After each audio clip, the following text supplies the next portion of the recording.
呢度每個定食俾我最大嘅感覺就係佢好精緻，估唔到一個冷麵做得咁好。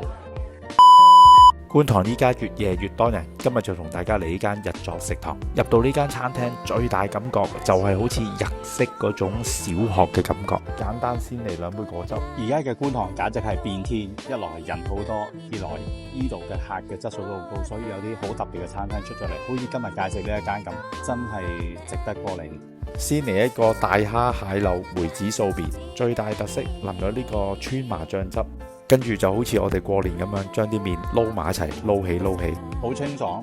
我想講個醬汁嘅味，絕對冇搶到成個麵本身嗰個味道。一致認同個麵係好食嘅，好清爽，有少少芝麻香味，輕有啲辣味，好輕嘅個辣味辣得。呢度大部分嘅餐都係定食，所以有好多唔同嘅小配菜。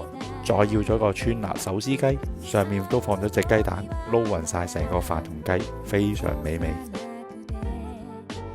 呢個個味道會再濃烈啲㗎，但係咧佢又有絲絲嘅青瓜，所以咧食落去又會爽嘅感覺，有芝麻嗰種脆口爆脆口嗰種感覺。呢個就係滑蛋咖喱雞飯，非常之好味。阿女都要影相，太靚啦呢個好唔好食啊？可唔可以俾一啖爸爸試啊？個女食到岌晒頭啊呢個，煎到好香，加咗啲蜜糖，所以有啲蜜香味。咖喱汁嘅日式咖喱偏甜。